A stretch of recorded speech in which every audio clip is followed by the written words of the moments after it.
नमस्कार, मैं वर्षा Agarwal online news channel संवाद इंडिया में आपका स्वागत करती हूँ। आज हम मुंडका विधानसभा क्षेत्र के विधायक माननीय श्री धर्मपाल लाकड़ा जी से आपकी खास मुलाकात कराने जा रहे हैं। आइए जानते हैं उनके बारे में। नमस्कार सर। नमस्कार जी। सर, आप अपने बारे में कुछ बताना चाहेंगे? अपने बारे में तो और क्या बताना चाहेंगे, सिर्फ मेरा अपना एक बार राजनीति में आने का शौक था और अपने क्षेत्र को देखते हुए जी कि क्योंकि मुंडका विधानसभा सबसे अनडेवलप्ड क्षेत्र था जी पहले, ना कभी बीजेपी ने ना कभी कांग्रेस ने इस क्षेत्र पर कोई ध्यान नहीं दिया। जी मुझे इस क्षेत्र अपने क्षेत्र को देख रहे, क्योंकि मैं मुंडका गांव का ही पैदाइशी बाशिंदा हूं, तो मुझे बड़ी तकलीफ होती थी। इसलिए मैंने कोशिश करके टिकट लिया, मुख्यमंत्री जी से गुहार लगाई, उन्होंने मेरी बात को मान लिया और जनता ने मुझे जिताया। अब मेरा फ़र्ज़ बनता है कि मैं अपने मुंडका विधानसभा के लिए ज़्यादा से ज़्यादा अच्छे से अच्छा काम करूं। सर धन्यवाद, आपने अपने बारे में बताया। जी। सर, मैं आपसे ये जानना चाहूँगी कि जैसे आप यहाँ के विधायक हैं सर, तो आपके यहाँ पे जो पब्लिक आती है अपनी प्रॉब्लम्स को लेके, जी। तो आप उनको किस तरह, मतलब कि किस तरह के मुद्दे लेके पब्लिक आपके पास आती है सर? आप भी शायद अचंभित रह जाएंगे यहाँ के मुद्दों के बारे में, क्योंकि मुंडका विधानसभा जैसे एक लाइन में पंक्ति में खड़ा हुआ जो आखिरी आदमी माना जाता है, सबसे गरीब, सबसे छोटे तबके का आदमी, इसी तरह पूरी दिल्ली विधानसभा के अंदर मुंडका विधानसभा भी सबसे निचले स्तर की विधानसभा थी डेवलपमेंट के काम से। और इसके अंदर जब मैं आया था विधायक बन के, 110 कच्ची कॉलोनियाँ हैं, 20 गांव हैं, कोई भी गांव या कॉलोनी ऐसी नहीं थी जिसके अंदर सीवर, पानी, रोड, नाली जहां कंप्लीट हो। हमारे यहाँ जिस तरह बोलते ना भाई सबसे ज़्यादा विकसित या पॉश कॉलोनी, वो होती थी जे कॉलोनी, कैंप नंबर 2 नांगलोई, जे कॉलोनी। जी क्योंकि उसके अंदर पहले से ही जब वो कॉलोनी बसाई गई थी उस समय सीवर लाइन दब गई थी और उनकी सीवर लाइन चालू थी। उसके अलावा हमारे पूरा मुंडका क्षेत्र में ना पानी की सुविधा ठीक थी, 50 साल पुरानी सीमेंटेड या प्राइवेट लाइनें दबी हुई थी, पानी की बहुत भारी समस्या थी। सीवर तो आज तक भी चालू नहीं है। अब जो है पूरे ज़ोर शोर से आम आदमी पार्टी जब सरकार आई है, मुख्यमंत्री केजरीवाल जी के आदेश अनुसार, अब इसमें बहुत ज़ोर शोर से दबा का काम चल रहा है सीवर का। और पानी का भी मुंडका में यूजीआर बन गया है, जो कि पिछले साल उसका उद्घाटन माननीय सत्येंद्र जैन जी द्वारा किया गया था। अब मेरे पूरे क्षेत्र में पानी की सप्लाई भी ठीक हो गई है और रोड नाली भी बनने लग रहे हैं इस समय। इस समय कोई कॉलोनी, कोई गांव ऐसा नहीं है मेरे क्षेत्र का जहां कार्य चालू नहीं है, हर जगह काम चल रहे हैं।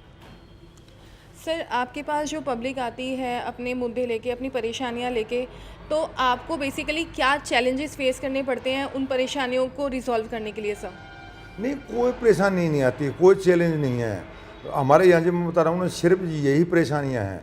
ना सीवर था, कोई सीवर की परेशानी लेकर आता, भाई हमारे यहाँ सीवर लाइन चालू नहीं है, हमारे यहाँ मेन होल लीक है, हमारे यहाँ पानी की लाइन लीक है, पुरानी जो सीमेंटेड लाइन थी वो टूटी फूटी है, या पानी गंदा आता है, उसको हम फटाफट जो है अधिकारियों को कह करके उसका समाधान करा देते हैं। ओके। तो सर, ये आपको जो गवर्नमेंट की साइड से फंड्स प्रोवाइड होते हैं, आप जो यहाँ की जनता के लिए, यहाँ की पब्लिक के लिए कार्य करते हैं, तो क्या वो फंड्स जो हैं वो सफिशिएंट होते हैं वो सारे कार्य करने के लिए? नहीं, हमारी आम आदमी पार्टी सरकार का जो सबसे कमज़ोर तबके हैं उनमें एक मुंडका विधानसभा भी आती है, उसमें बहुत विशेष ध्यान देती है हमारी सरकार। हमारे जो मुख्यमंत्री केजरीवाल जी इस बात का बहुत ध्यान देते हैं कि भाई जो सबसे आखिरी निचले तबके के लोग हैं उन पर सबसे पहले गरीब लोगों पर ध्यान दिया जाए, वो ध्यान देते हैं। उसमें हमारे को कोई फंड की प्रॉब्लम नहीं आती।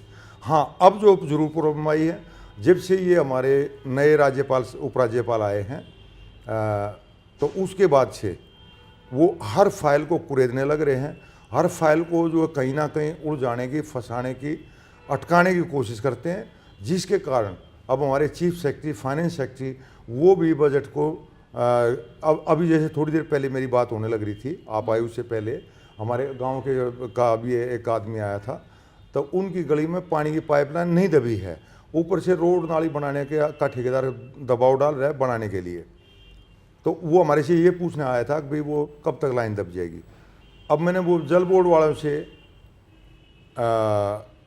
अभी बात की तो उन्होंने कहा जी हमारे को फंड नहीं मिल पाया, 5 तारीख तक उम्मीद है मिल जाएगा, फंड मिलेगा तभी पाएगी और तब दवाई जाएगी। तो एक प्रॉब्लम अभी तो आई हुई है पिछले 2-3 महीने से कि जब से ये नए राज्यपाल साहब आए हमारे, तो वो उन्होंने अधिकारियों को, सेक्रेटरी लेवल के लोगों को इतना टाइट कर रखा है कि वो लोग आराम से काम नहीं कर पा रहे हैं।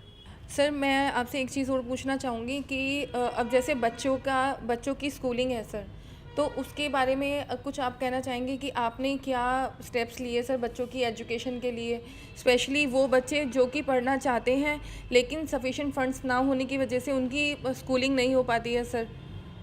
नहीं, हमारे यहाँ इसलिए कोई समस्या नहीं है। हमारी सरकार ने मेरे खुद के विधानसभा क्षेत्र में पिछले साल मेरे ख्याल से करीब 400 कमरे बनवाए स्कूलों में, 400 और कई करोड़ रुपए बजट भी दिया है।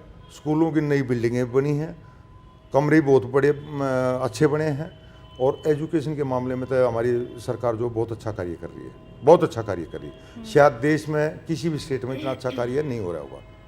सर आपने अपने अंडर में मतलब कि यहाँ पे पर्सनली क्या स्टेप्स लिए हैं सर बच्चों की एजुकेशन के लिए सर? नहीं, उसमें हमें पर्सनल लेने की कोई ये एक झूठ बुलवाना चाहें या गलत बुलवाना चाहें, पर्सनल कोई भी विधायक इस बारे में कुछ स्टेप ले सकता है क्या? वो तो सरकार की ही पॉलिसी होती है। और जो भी ये स्कूल बने हुए हैं उनमें भाई टीचर की सुविधा अच्छी हो, वहाँ तक आने जाने की सर्विस अच्छी हो, वहाँ उनके स्कूल की बिल्डिंग अच्छी हो, उनका ग्राउंड अच्छा हो और फिर वो टीचर जो उसमें हम जैसे लोग उस पर ध्यान दें। हमारी एसएमसी की एक कमेटी बनी हुई है, समय समय पर जा कर के स्कूलों में चेक करती है, देखती है। हमारे यहाँ शिक्षा की कोई शिकायत नहीं है। सर पेंशन व्यवस्था के बारे में आप क्या कहना चाहेंगे? पेंशन का तो बल्कि मैं ये कहना भी गलत है पर कह देता हूँ, ऐसा है पूरी दिल्ली के अंदर अब शायद 6-7 लाख बुजुर्ग लोग पेंशन ले रहे होंगे। पिछले 5 साल से पेंशन बंद है। अब अगर पेंशन खुल जाती तो कितने लोग अप्लाई करेंगे? फिर उसके बाद सरकार के पास बजट तो लिमिटेड होता है। अब स्कूलों के ऊपर हम बजट खर्च करेंगे या स्वास्थ्य पर बजट खर्च करेंगे या भाई जो है खाद्यान्न पर बजट खर्च करेंगे या पेंशन ही दे देंगे, तो फिर ये डेवलपमेंट कहाँ से होगा?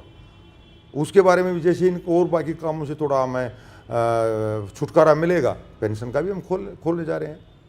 सर लेकिन अभी जैसे आपने कहा कि अगर पेंशन काफ़ी टाइम से बंद थी तो गवर्नमेंट के पास भी सफिशिएंट फंड्स हैं, तो गवर्नमेंट किस मुद्दे पे वो करेगी? नहीं, सफिशिएंट फंड देखिए आप जो है थोड़ी जानकारी ले लें पहले। गवर्नमेंट के पास सफिशिएंट फंड नहीं होते, इतने लिमिटेड ही होते हैं। भाई जो जीएसटी आता है, जो डीजल पेट्रोल का हमारे वैट आता है, जो इधर इस पे दारू पे जो है हमारे को जो टैक्स आता है, तो उन्हीं से वो आता है और बाकी बजट कहाँ से आता है? अतः जितना हमारा एक लिमिटेड बजट होता है उसी में सारे काम करने होते हैं और उसमें कर रहे हैं बड़े अच्छे तरीके। पहले जो सरकारें होती थी उनसे तो कई गुना अच्छे तरीके कर रहे हैं। सर ये अभी और दूसरा मैं ये कहना चाहूँगा, अगर हमारी सरकार इतने अच्छे कार्य नहीं कर रही होती, आम आदमी पार्टी सरकार, तो दोबारा सरकार नहीं बनती, तीसरी बार नहीं बनती इतने बड़े बहुमत से, चौथी बार एमसीडी में भी जो ये सरकार नहीं आती अगर ये अच्छे कार्य नहीं कर रहे होते। मतलब एजुकेशन, स्वास्थ्य, 2 चीज़ तो हमारी इतनी अच्छी हैं जो पूरे हिंदुस्तान में और किसी भी स्टेट में नहीं है। उस पर सबसे ज़्यादा हमारा फोकस है। सर अभी जैसे आप आम आदमी पार्टी से ही हैं सर विधायक यहाँ पे जी। तो आम आदमी पार्टी ने जो भी कार्य किए हैं सर, इसके कंपैरिजन में आप जैसे कांग्रेस है, ठीक है सर, या फिर बीजेपी है, उसके बारे में आपका क्या ओपिनियन है सर? देखो, वो कांग्रेस तो फेल हो चुकी है, कांग्रेस तो कहीं है ही नहीं, पूरे देश में सिमटती जा रही है, ख़त्म होती जा रही है। भाजपा के पास 2 ही बातें हैं। भाजपा को पूरे देश के लोग कहते हैं, पर पता नहीं जब चुनाव आता है तो पूरे भाजपा के नेता सिर्फ हिंदू मुस्लिम की राजनीति करने लग जाते हैं। उससे लोग इमोशनल होकर के, प्रभावित होकर के और इनको वोट दे देते हैं और इनकी सरकार बन जाती है। उसके बाद लोग पछताते हैं, दुखी होते हैं। अगर इस सरकार को हमने क्यों बना दिया, क्यों चुन लिया। जी सर, अभी राहुल गांधी जी का जो भारत जोड़ो यात्रा है, उसके बारे में आपका क्या ओपिनियन है सर? ठीक है, देखो वो एक कांग्रेस एक बिल्कुल ख़त्म होने कगार पे है, तो उसको बचाने के लिए राहुल गांधी जी अपना प्रयास कर रहे हैं, तो उनका काम है, प्रयास कर रहे हैं। अब जो पूरे देश में ख़त्म होती जा रही है, उसको संभालने वाला कोई नहीं है।